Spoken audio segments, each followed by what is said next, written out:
Today's topic will be about self-confidence and inner strength.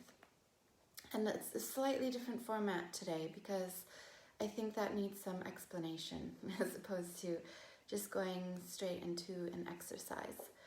So I think just to get the body used to sitting, and while I'm talking anytime, because I can't see you especially, but you're allowed to move around.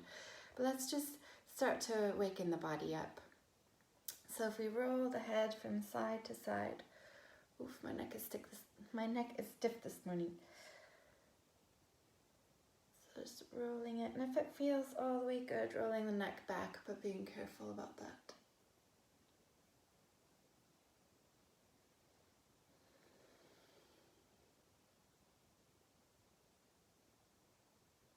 And changing directions.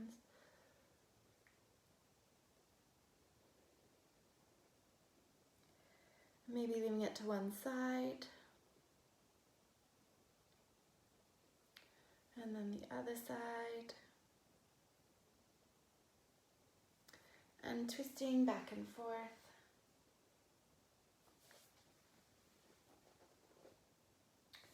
You can also do this if you're lying down, so the meditation doesn't have to be done sat up. I think that's what puts a lot of people off, is that you have to be, spine straight and everything has to be right. And it's helpful to do that, but as long if you're engaging the brain in something positive and a different way of thinking, that's all that matters.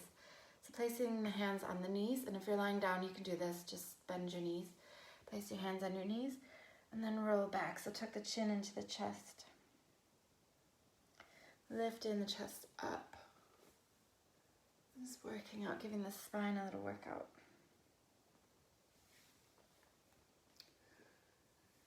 So you can do this lying down, you can do this sat in a chair, or you can do this sat on the floor, in whatever way is comfortable for you.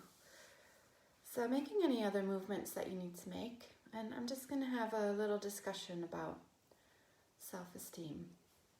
It was requested that I do another meditation on inner strength and self-confidence, and I love when people give me suggestions, so please keep them coming. I have another one, the next one's going to be guilt, so keep them coming. But yeah, so self-confidence and inner strength is huge.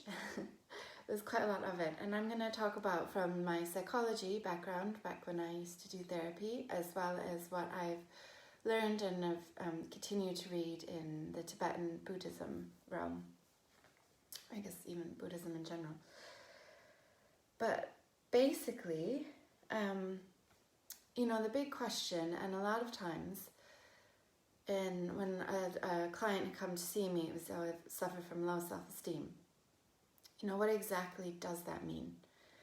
It means different things to different people. How I'm going to refer to it is that people feel inferior to others.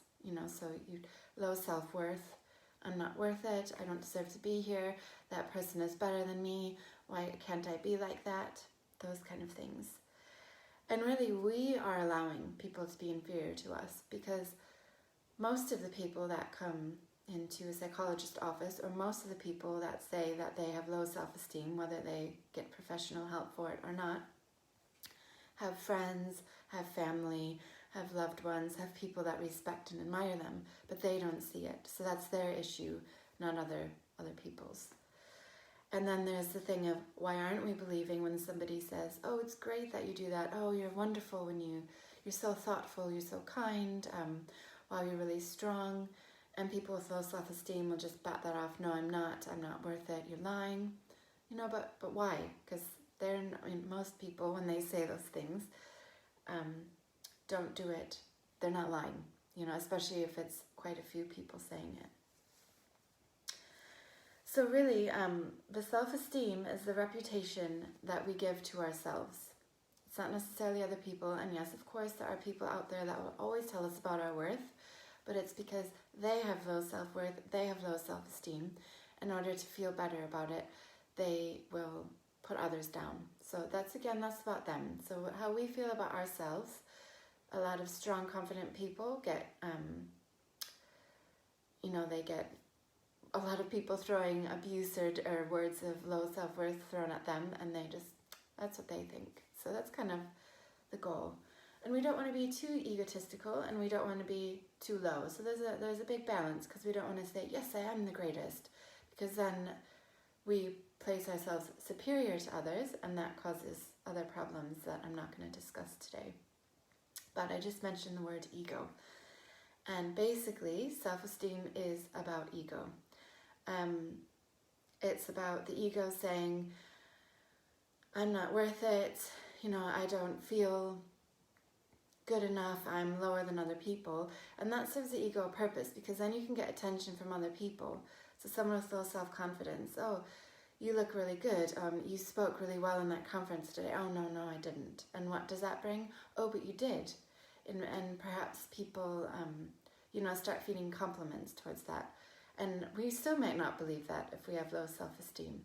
So it's about, what the ego is doing, is playing funny tricks on us.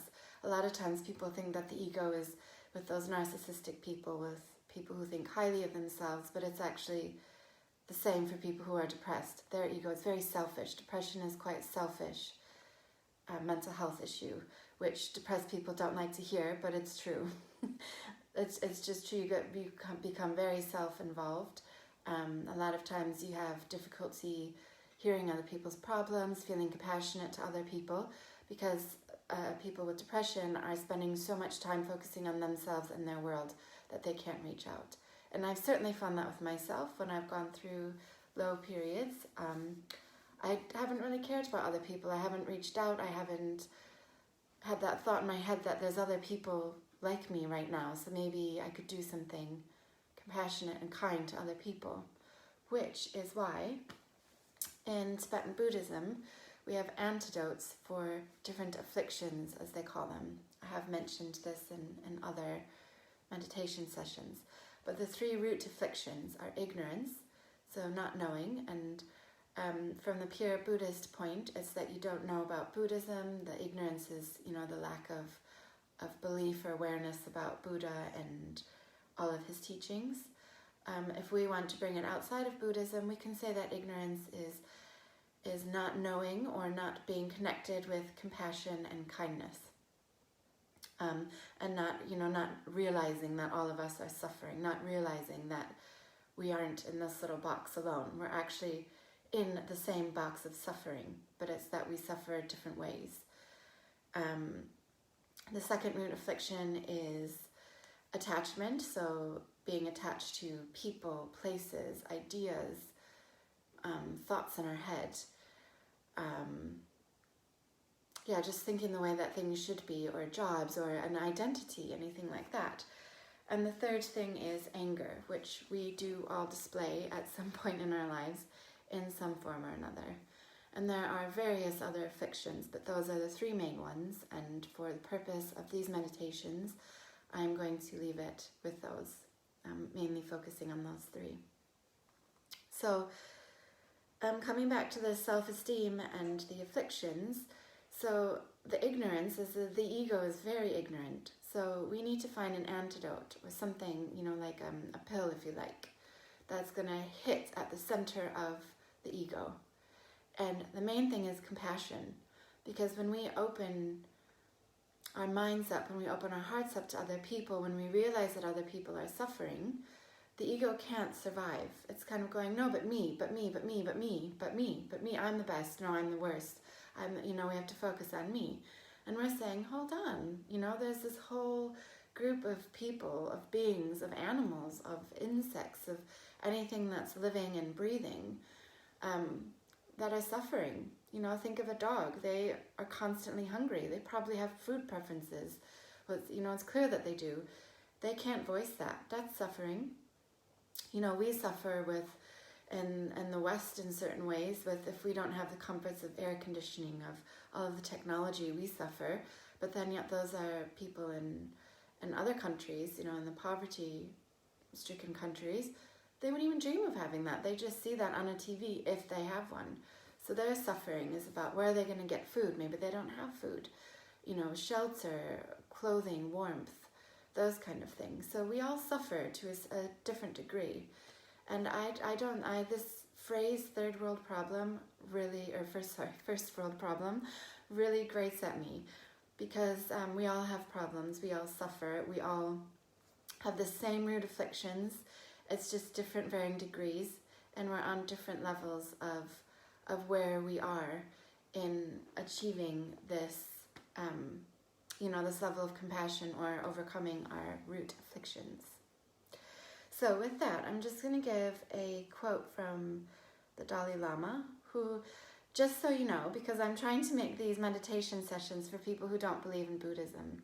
Psychology is actually directly taken from Buddhist philosophy, and that's why I studied Buddhism, because from things that I read, a lot of it didn't make sense. And so it's basically famous people that have kind of brought off their little opinions about what Buddhist is saying. So I'm not putting my ego in here, but I'm just putting my own spin on it because I found it helpful, and maybe other people will find it helpful as well. So what the Dalai Lama said was, when you develop compassion, it will help you enormously to generate inner strength and self-confidence and reduce feelings of fear and insecurity.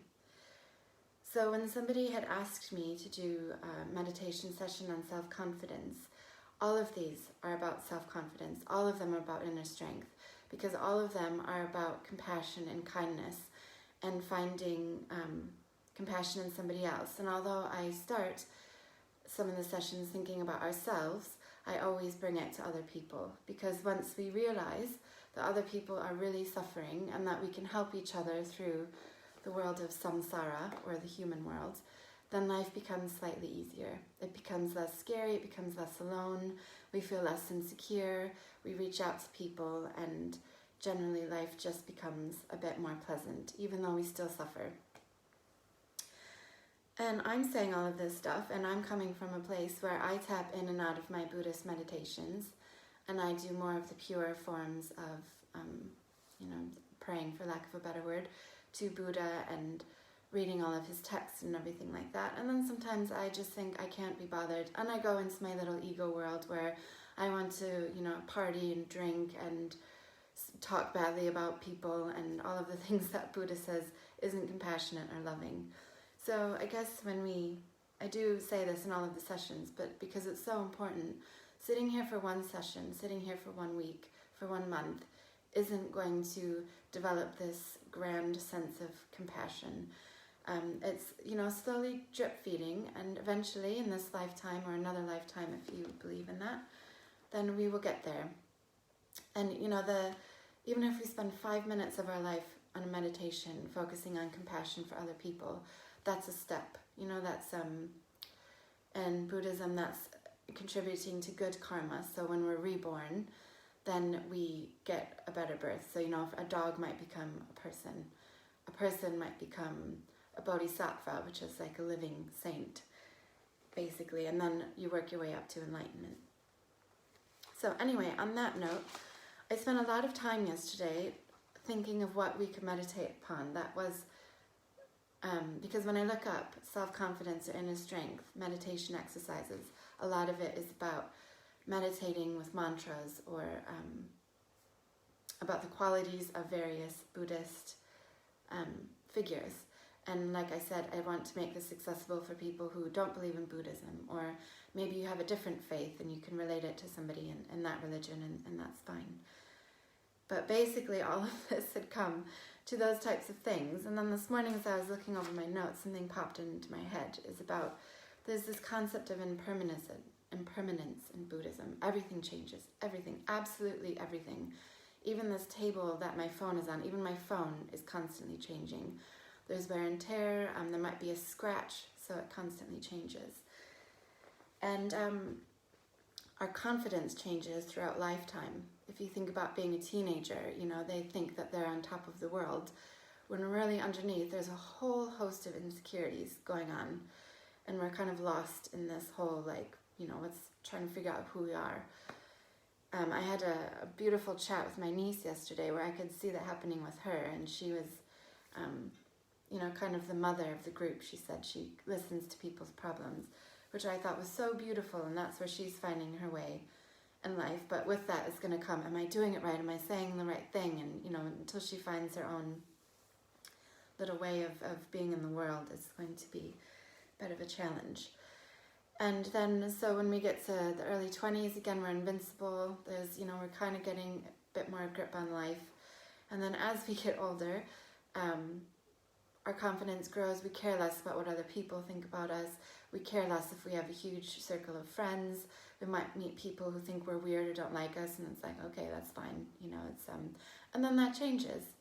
So maybe we, again, go through a crisis like a breakup or a job loss, and then all of a sudden we become, oh, am I worth it? No one's going to love me again, those types of things. So that's what we're going to work with on this exercise today.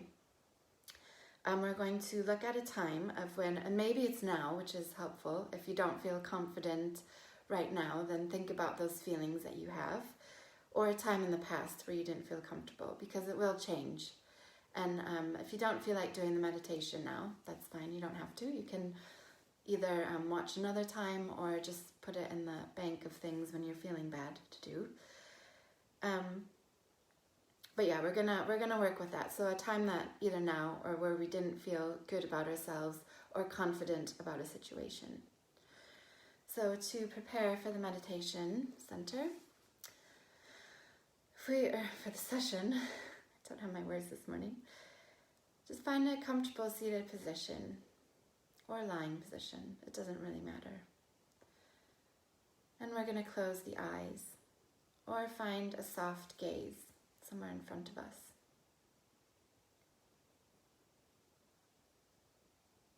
And I want you to imagine that you're in an open space. So that can be a hilltop, maybe on top of a mountain, or the open sea, which is my favorite, in the middle of a desert.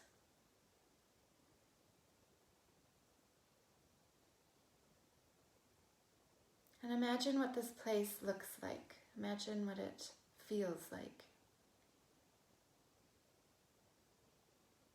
What are you sitting on?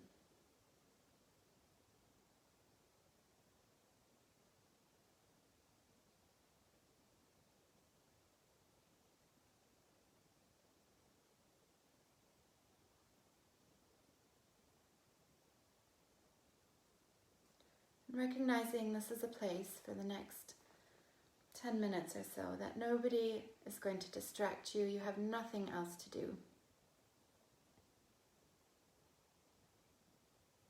So finding safety and security in this space. Maybe even giving it a name to make it real in your mind.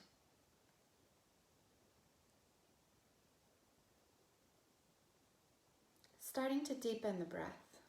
So the more oxygen we get into the mind, the more we can think clearly.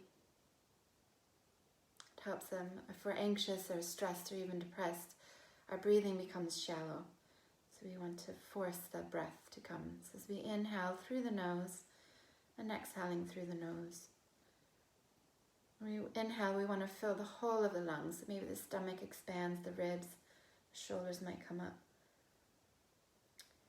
And as we exhale, we relax and sink down.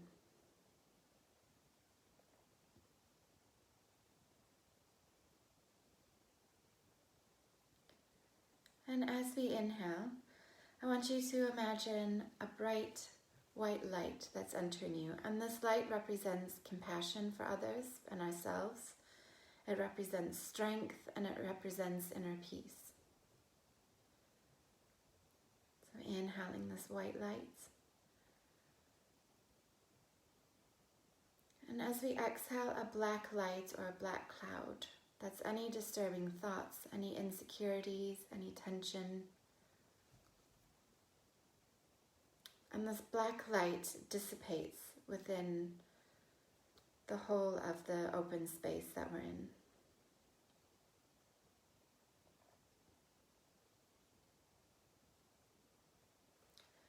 So what we're doing with this exercise is creating a spaciousness. If you've ever wondered why monasteries are on hilltops or somewhere up high, it's because the monks believe that the teachings sink in more if we have spaciousness in our minds. And if we're surrounded by spaciousness, then our minds will more easily become open to ideas and teachings.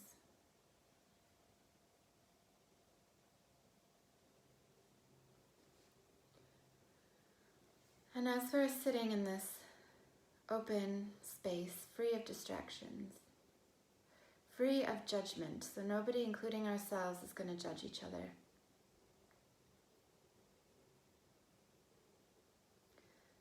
And either think now of a time now or a time previously where we felt insecure or we didn't feel very confident about ourselves.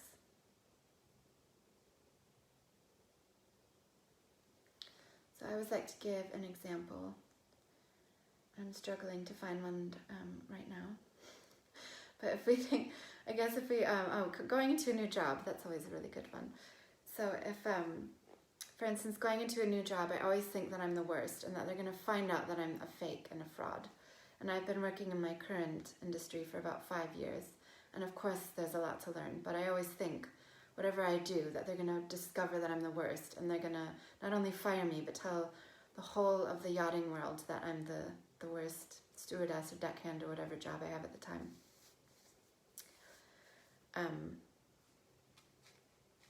So that's my situation that I'm going to go with today. And so it could be something like that, or it could be something within a relationship where we felt insecure in a relationship.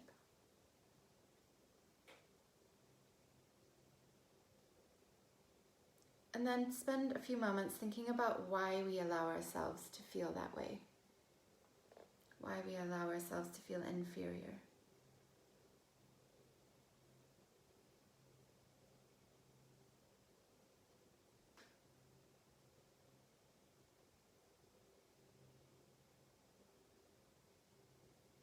And that's an extremely big question to answer. So don't think that you're going to have the answer right now. It's okay.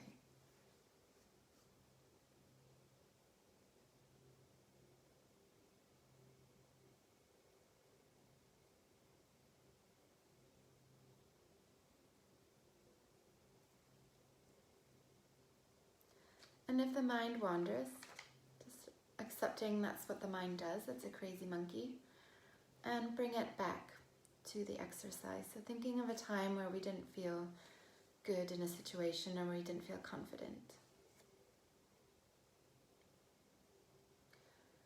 And I'm not going to spend too much time on that feeling because it's not a nice feeling and it can often bring us further down. So what I want you to do is find a time where you did, in that similar or same situation, where you did feel confident, where you were like, yeah, I got this, that was good, or, you know, people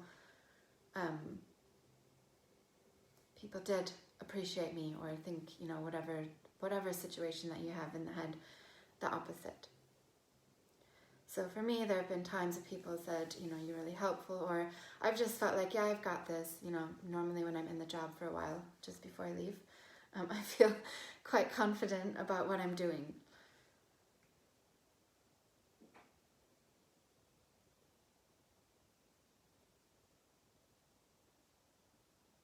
And notice how that feels while you're thinking about that situation in the head. So what are the strengths?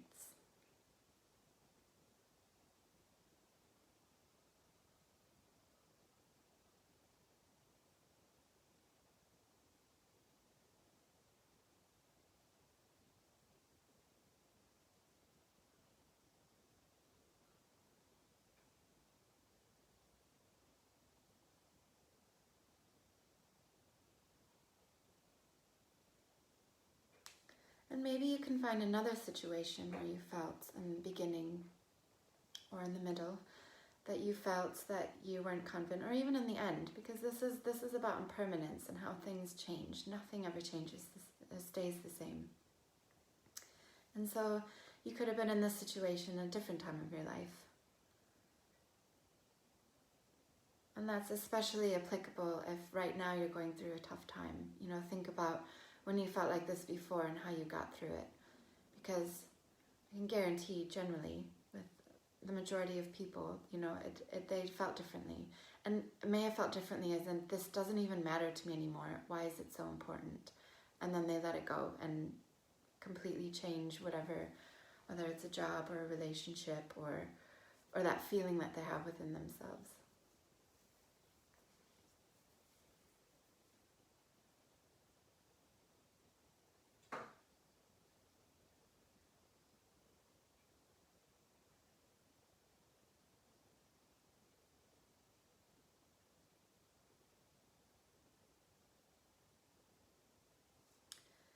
And as we bring this session to an end,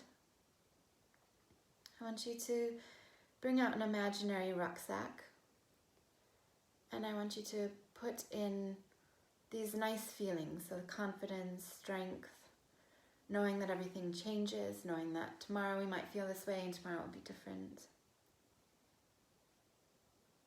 I like to call this the rucksack of positivity.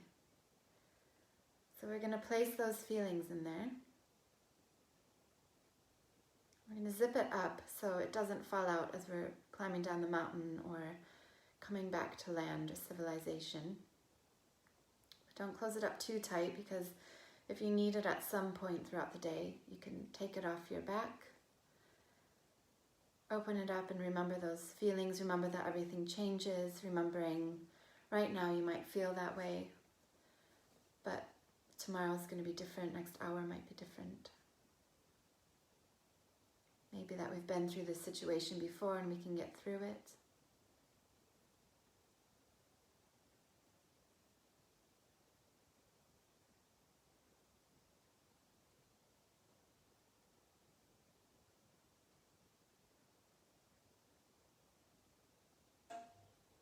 And as we start to walk down the mountain or come back out of the desert or back into port from the sea,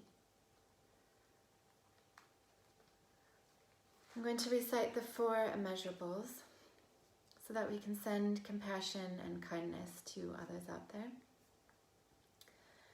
May all beings have happiness and the cause of happiness. May they be free of suffering and the cause of suffering. May they never be dissociated from the supreme happiness which is without suffering. May they remain in boundless equanimity, free from attachment to close ones and rejection of others.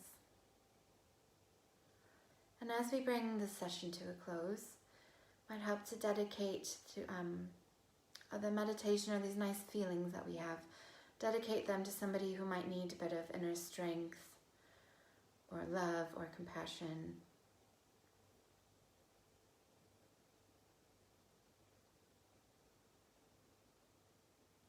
And remembering again that we're all in this together, and that really the antidote to happiness, people always, what the meaning of life is. That's a huge question.